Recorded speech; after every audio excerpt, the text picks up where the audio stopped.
Welcome back, everyone. And thanks again to STI, for sponsoring the networking break. And for those of you that will still be here tomorrow night, take note of this. Aegean will be sponsoring a networking dinner, and you're invited to attend. Buses will be departing from the side entrance of the hotel. This is tomorrow night on Singlu Avenue, starting at 18:15. Attire is casual chic. You have been warned.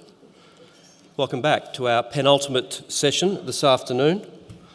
I've got someone's telephone. Is that yours? Yeah. Oh, that's all right. Damn, I thought I could get that. Our penultimate session today is looking at the human factors in aviation security. And leading the discussions today will be our moderator, Yves Duguay, who is president of HCI World. So I will hand you over to the capable hands of Yves.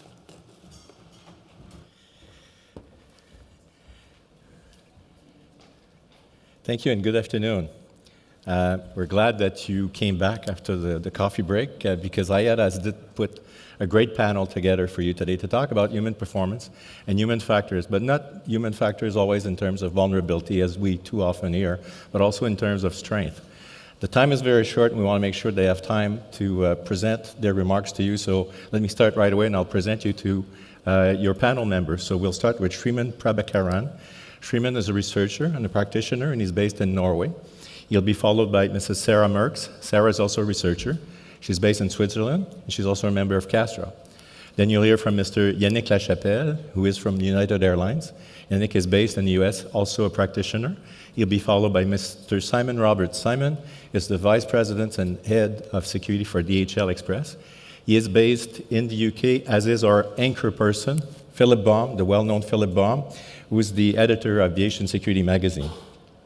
I invite you to take a look at their detailed resumes on the conference program. My name is Yves Duguay. I'm your moderator, and I'll have the pleasure to launch the discussion and presentation this afternoon. Once I'm finished, I will turn the microphone over to the panelists in the order in which they were presented to you. And at the end of Philip's presentation, we will turn the microphone over to you so that we can answer the question as best as we can. So what's the objective of today's or this afternoon's session? Well, hopefully, we'd like to provide you with valuable insights into human performance, in how to improve it, how to sustain it in the face of ever-increasing demands and requirements. As practitioners, you meet these requirements by combining technology, procedures, and security personnel. And in doing so, we all attempt to find the right balance between security and facilitation needs, which are not mutually exclusive in some cases. As a practitioner myself, I was very interested in human factor, in that part of the equation at least, especially at airport checkpoints where we've invested a lot of money and resources. I've recently conducted the research and I produced a paper that was published in Aviation Security magazine concerning human factors at the checkpoint, the performance, and ultra-rare items. So ultra-rare items are those items that we want screeners to find at a checkpoint, be it explosives or weapons.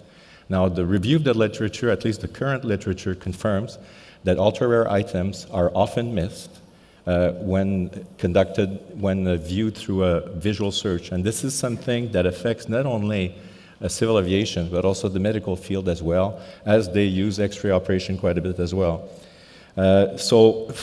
This aspect of missing ultra-rare items is also compounded when there's a low preponderance of threat items. So in other words, when the probability of a screener to see a threat item, whether a real one or a pseudo-threat as in a covert test, is very low.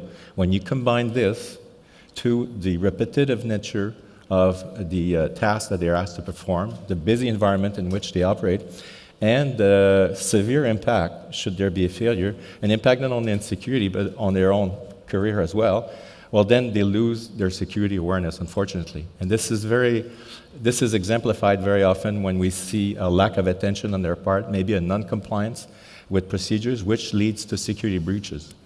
So, and just like safety, the security world is affected by human errors in the rate of about 85 to 90%. So how can we improve human performance? How can we reduce errors?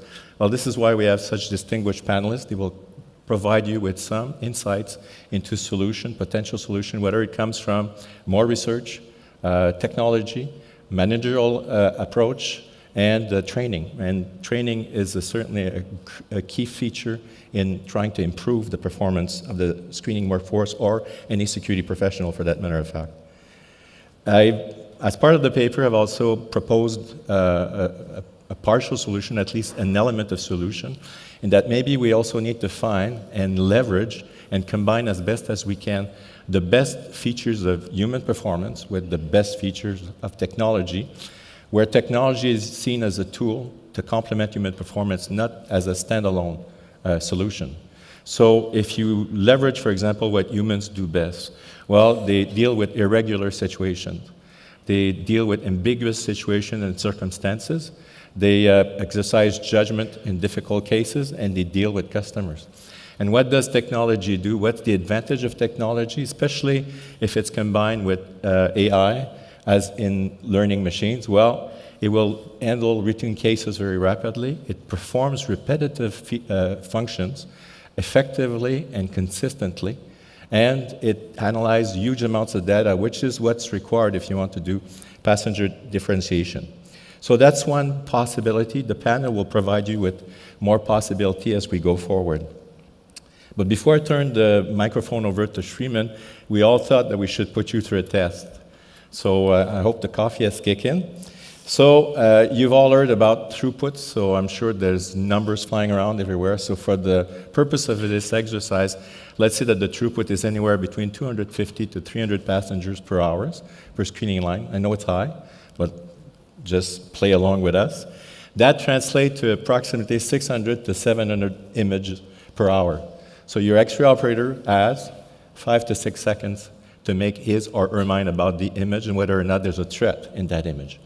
So the test that we have for you will project 10 X-ray images in the next 50 to 60 seconds.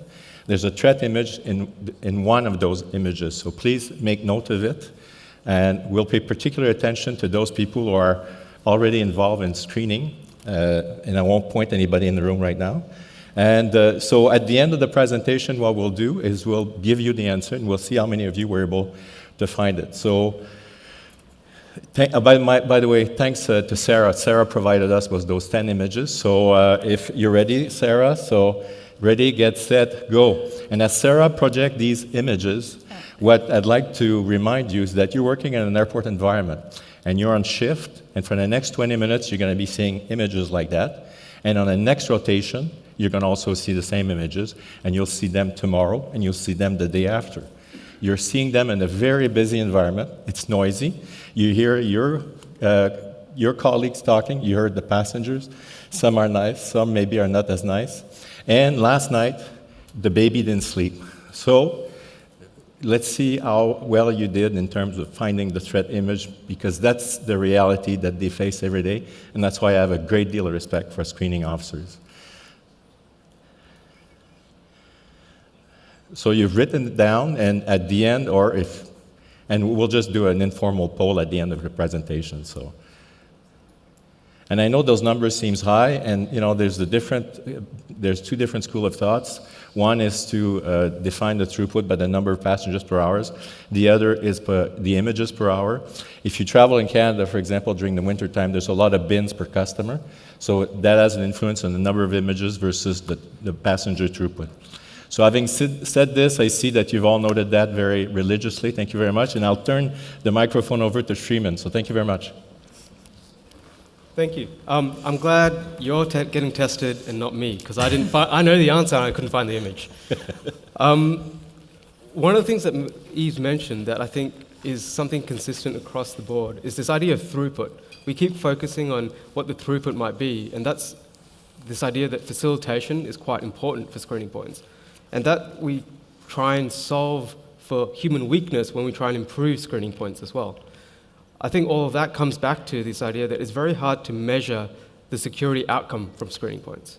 It's hard to think about what we can't find, measuring the counterfactual of what an effective screening point might look like.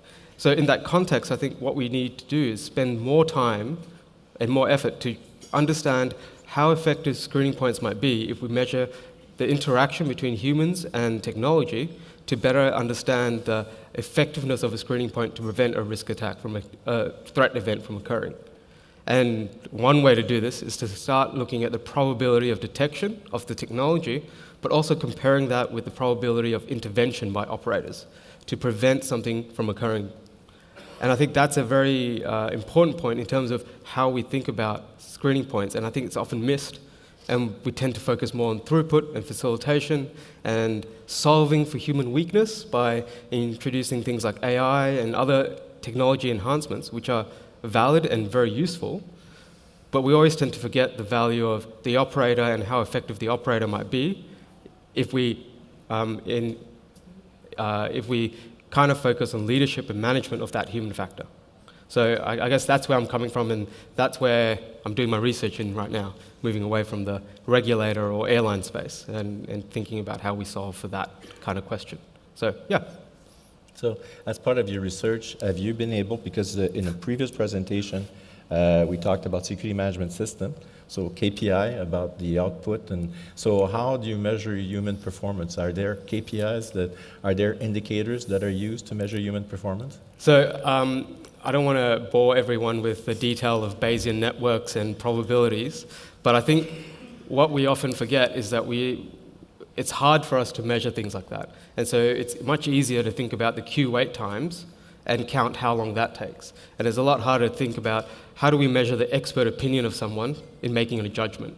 There are ways to do that, and there's a common understanding that it's always everything can be measured. It's just how we choose to measure it. And so I think there's an approach where we take expert elicitation and develop subjective probabilities that are movable to try and understand how effective a secure screening point might be. Okay. No, that's great, because I think that security still can learn a great deal from the safety world, especially in terms of human factor. In terms of measuring performance, we'll turn it over to Sarah, because Sarah is also, and she's still working at Castra, which has developed certain tools to help human performance, especially at screening checkpoints. So, Sarah, over to you. Thank you.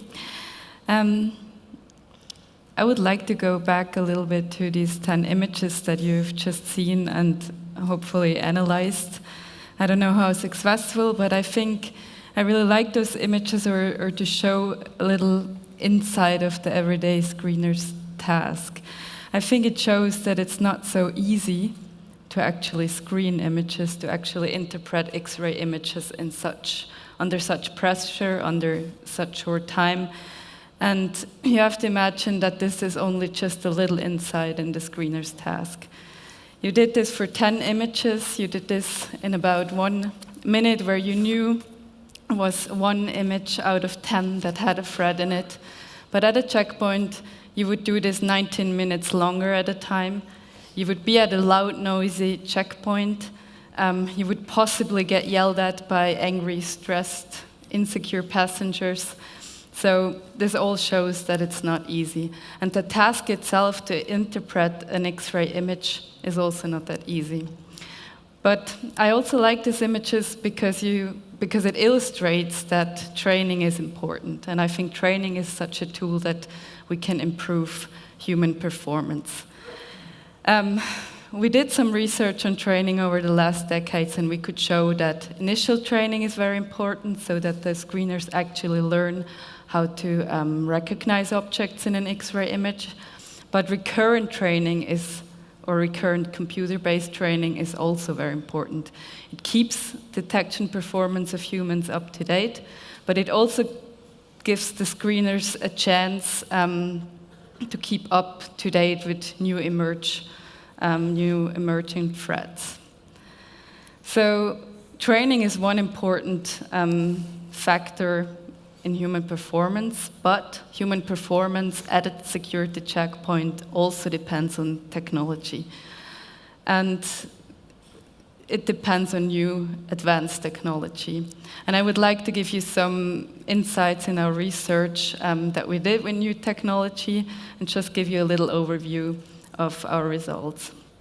So about 10 years ago, we published a first study on multi-view X-ray imaging, where we could show that a second view of an image as you also saw in these images, you not just only have a main image, main view of an image or of a luggage, you also have a side view.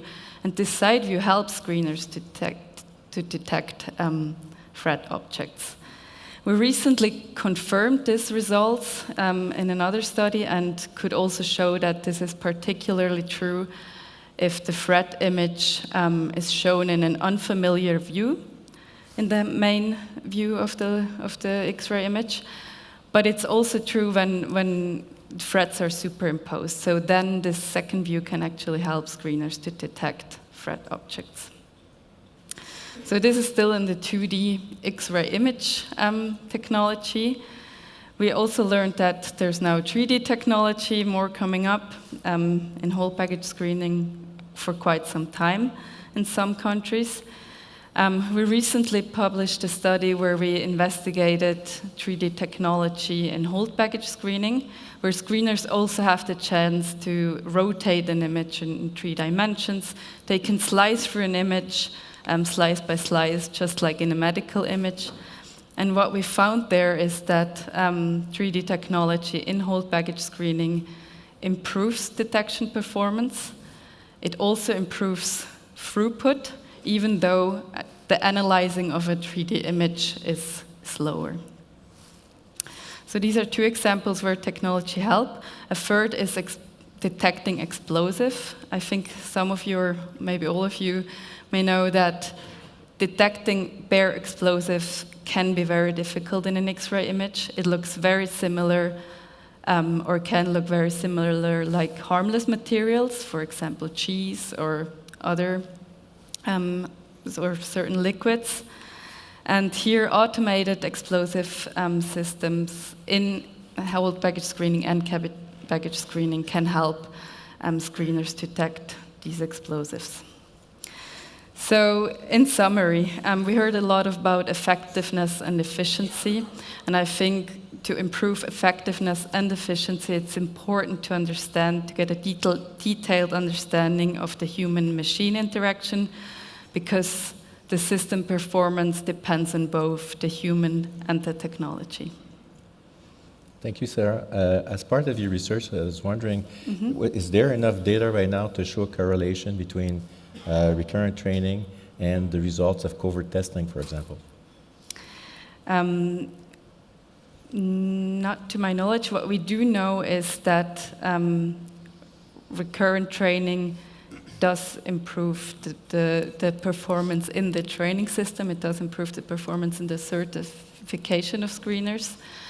To measure every day, or to measure performance on the job is quite difficult. We can use tip data, but it's very discussable if this is a good, valid measure for performance of a screener. But what we also see is that cover tests usually have less good performance outcome than, for example, tip or training data. And we think it's especially, or it's mostly because cover tests are very rare. It is very known that the more you do cover tests, the more screeners expect cover tasks, that they know what they have to look for. They also get better at cover tests. Great, thank you. Yannick, now over to you. Yeah, thanks, Steve. I'll talk about a bit of a different angle. I think of all the panels so far today have talked about security culture, and security culture is also very relevant in terms of human factors, specifically when we talk about keeping your staff motivated and engaged in the work that they have to do. As an airline, a lot of the work that our security personnel has to do is a lot more physically intensive work, very repetitive work, like searching aircraft, searching catering carts, and so on. And also the chances of finding a threat item is very minimal. So very often you can have the risk where your employees go into work not expecting to find anything. So you need to find an angle to keep everybody motivated and wanting to find or wanting to work properly, do their job, and also be focused on what the task that they have to accomplish. So it's important that as part of the training and the management, to develop a message where you can personalize the whole experience. We all heard about a history of incidents from Rich Davis in the morning. I think these are very important to look at, but focus on the events that are relatable to your staff so that they can feel that they can actually make a difference, that they can understand that this could happen at their airport, on their aircraft, and so on and so forth. So that's one way of sort of engaging and keeping your staff motivated. Also, empowerment is very important. When you hire and train, make sure that it's clear to everybody that you hire as security professionals that you're giving them an opportunity to make a difference. A good example is in Latin American countries where you have a lot of narco trafficking. Clearly there's a stigma in those countries where everybody is a drug trafficker. There's a lot of people that want to get rid of that stigma. When you can find these people and you can train them and you give them the opportunity to make a difference, that will go a long way in terms of getting staff to stay focused and do their job properly every day. And finally, sometimes you need a little bit more of a, forceful approach, if you will, because sometimes it is difficult to get where you want to get, and that's where you need to make sure that your senior management is involved. I think you need some sort of endorsement from your senior level managers beyond the chief security officer, because obviously he or she would be on board, but to get the whole organization to support so that when you are faced with problems or issues that cannot be resolved just by trying to work with the frontline staff, that you can get that message from the top to sort of push your staff in the right direction. Very good. And when you were mentioning, Yannick, about an angle to motivate the employees and the security employees with regards to repetitive tasks like an aircraft search or other matters, have you found means by which you can stimulate that motivation to refresh their security awareness? Yeah, like I said, a lot of it is trying to personalize the message. I think a good example that I was able to witness is in San Antonio, one of our stations in Texas, which is probably a medium-sized station for us, only domestic flights. The general manager there actually worked Flight 175 on September 11th in Boston. So he's bringing this tragic experience that he lived through, and he is very open with his staff, with his vendors about what he went through. And this has created a very positive message, if you will, that everybody that's working, whether it's a security guard or even the catering truck driver, you talk with them, and they feel as though they can make a difference because they're putting passengers, they're putting employees, they're putting items on board the aircraft, and they fully understand that if they don't do their job properly or if somebody else doesn't do their job properly, there could be some very tragic consequences. So being able to vocalize something personal that you went through, that's a good way to achieve Thank you, success. Yannick. Simon, over to you. Thank you very much, Yves. I'd like to mention a little bit also about culture in a moment, but one of the things that I've noticed from the discussions today have been, there's been quite a lot of people have raised the issue of human factors already, which I found very gratifying because I think we're actually operating from quite a low base. When you think of how many airports actually fail to meet baseline international or ICAO standards, how important is human factors? How often do we see airports investing millions in new technology? We've seen some of the companies here today, Smiths, Rapiscan, Newtech, and so on. You look at the equipment that they're producing now, the CT, the RTT machines, a lot of great new technologies. How often is the human factor element taken into account when operating those sort of machinery? What about the training and remuneration? Now, Yannick mentioned culture. I think it's very important, but cultures is something in DHL we take very seriously. We operate something called the Certified International Specialist, where we operate a number of training courses across the board. So non-security staff also receive security training. But one of the things that I see in the industry generally is the fact that airports will invest 10, 20 million euros on CTs or RTTs and then outsource security to the cheapest provider. We've all seen it. We all know it happens. So, my question really to the delegates here as well, if I could fire something back like Stacey did earlier, is, how do we solve that problem regarding investment in technology, but are we investing the same amount of money in people?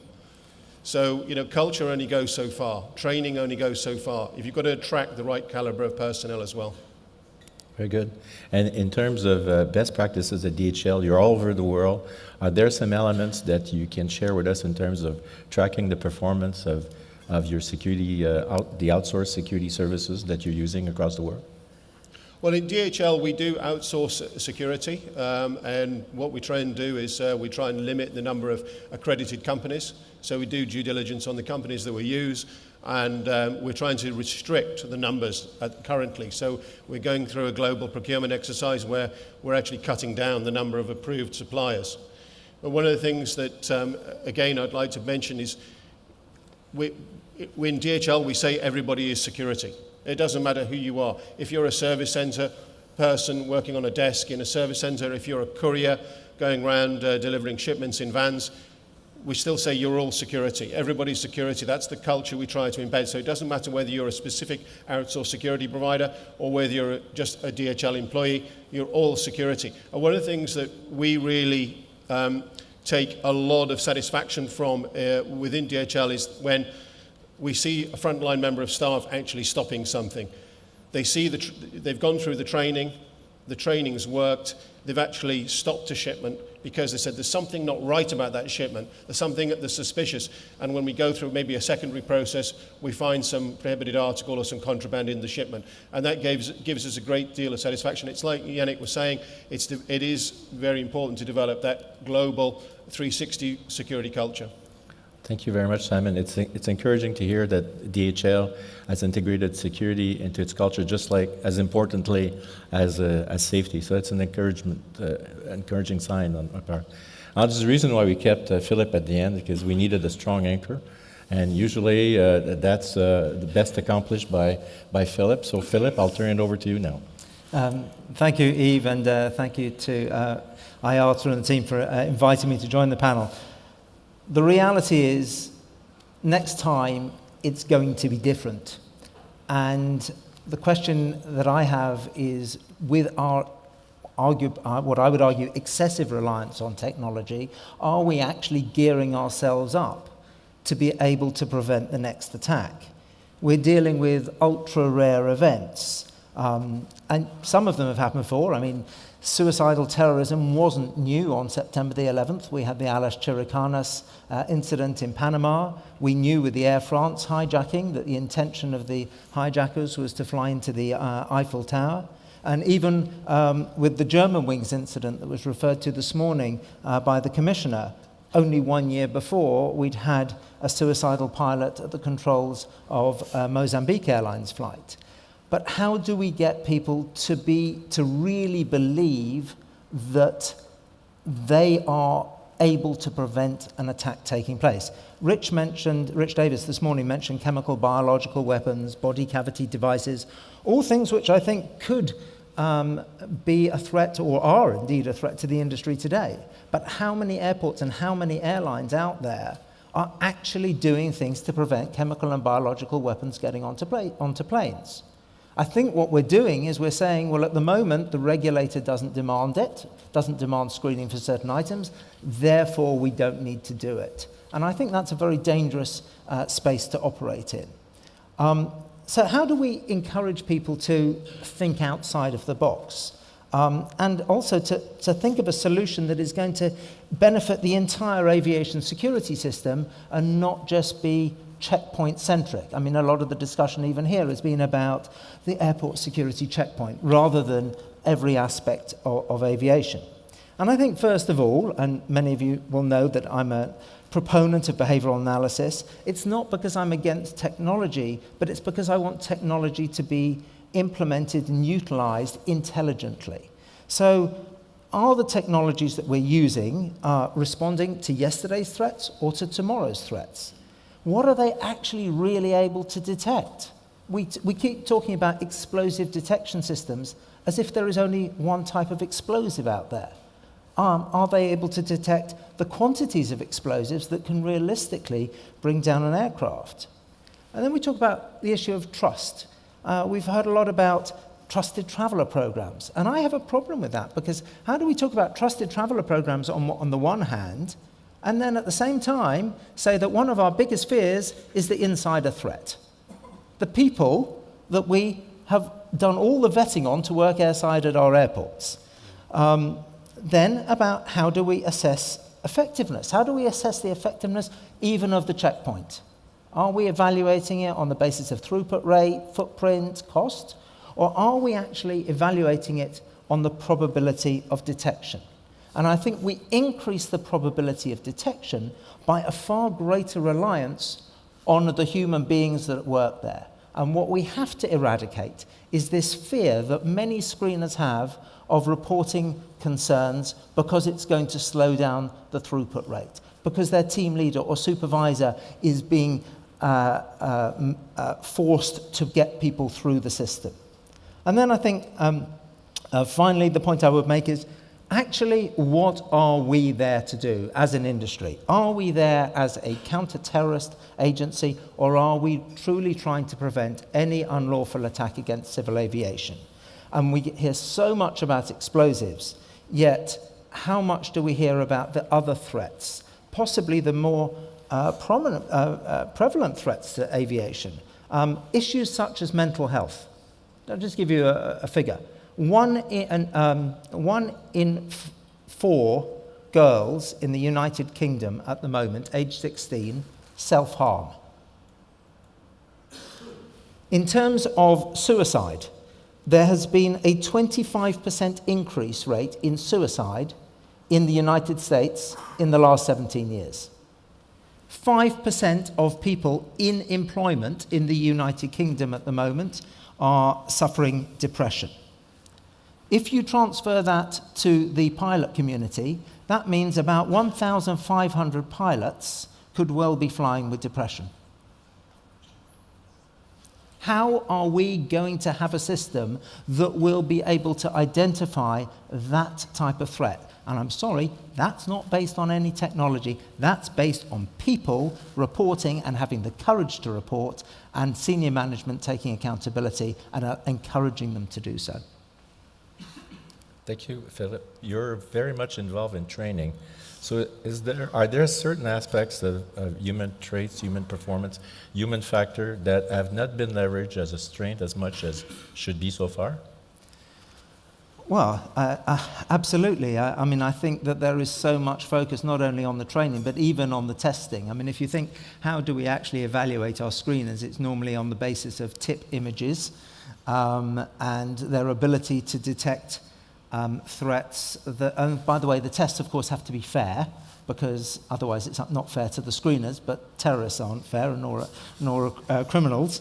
And so I think we ought to be providing people with much more training about behavioral analysis. Yes, of course, as you know, I'm an arch proponent of passenger profiling, non-racial profiling. But what we need to avoid is the nightmare scenario, and it's happened before, of somebody identifying a threat.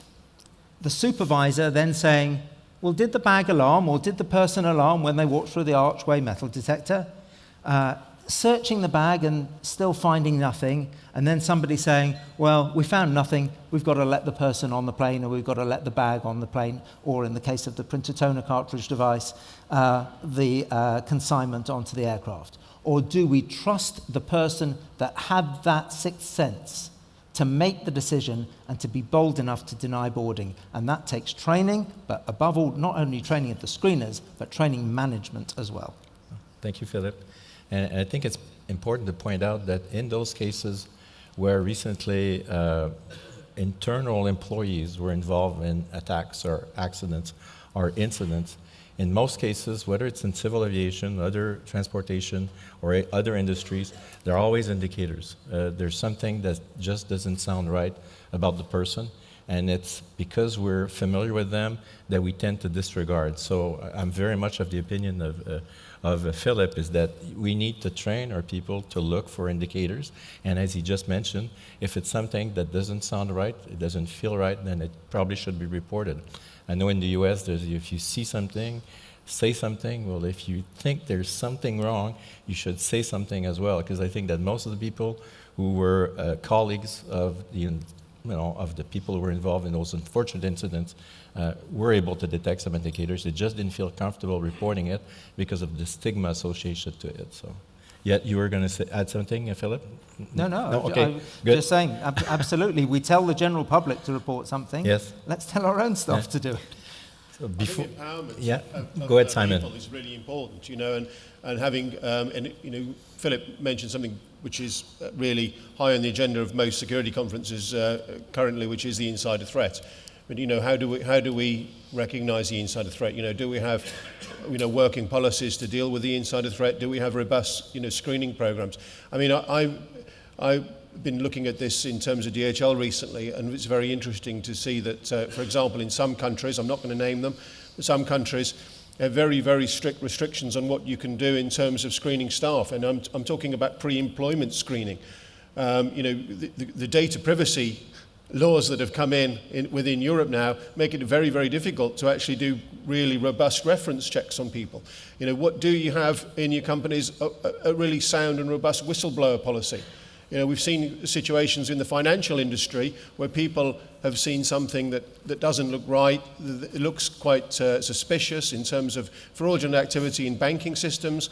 And we've seen, senior management, including CEO level, actually trying to brush it under the carpet. What about within our industry in airports? Do we have a whistleblower policy? Do we encourage people to come forward? And as Philip said, when you've got a situation where, you might have people with some mental illnesses, that haven't been, they haven't, for obvious reasons, declared. Has it been noticed by their co-workers, by their colleagues? And would they have the courage to come forward? And how do we encourage that? How do we again, using Yannick's term about culture, how do we develop that culture of openness and transparency where we're encouraging people to come forward and report those sort of concerns? Thank you very much, Simon. Before we turn the microphone over to you for the questions, are you ready for the results of the detection test? Okay. So how many of you detected the threat item from an image 3 to 10? Raise your hand. Okay, my God, you don't raise it very high, but anyway. So who detected the item in image number 2? In image number 1? So it was in image number 1. So I hope that this exercise, especially in the way it was explained by Sarah, and as I was trying to add confusion and disturb you as I was speaking as it was being projected, I hope this gave you an idea of what the screeners feel every day and the task that we're asking them to do. It's critical. The impact is huge should there be a failure, and there's also an impact on them in terms of retraining or losing their certification. So it's not as easy as it may seem. So as I do, be very professional with them when you go through the checkpoint. So now we have microphone. Would it be, do anyone has any questions? Or do I need to get up and ask? Very good, thank you. I may walk to that table as well, so just... Good afternoon. Yeah, can you, your name please? Tassos Nikas from Athens Airport. Thank you. Security Department. We said before, and we all agree that we invest lots of money in technology, and at the same time, our regulators deploy very well written procedures, and then we have very sophisticated training programs. But if we look at the field, what do we have? We have security personnel, as Mr. from DHL said before, that we invest in technology, but then we pick up the cheaper provider to do the job. So what do we have finally? We have a tremendous turnover in the staff. They use the job of aviation security as a step to the career, the immediate step. So we spend a lot of money to train them, and then we need some, let's say, 1 year at least to produce a decent screener, and after 1 year of job, this guy departs for better salaries, for better career, having in his suitcase valuable and sensitive information that we have provided to him in order to do his job. So, don't you think that the time has come to create an environment in order to transform the aviation security from a job to a profession? Somehow, to give some motivators to teenager groups to dream about, to target a career in the aviation security. With some motivators, don't you think that the time has come this discussion to begin? Thank you very much. For instance, what about a European certification process, a common one? Or even better, a global certification process, and things like that. Thank you.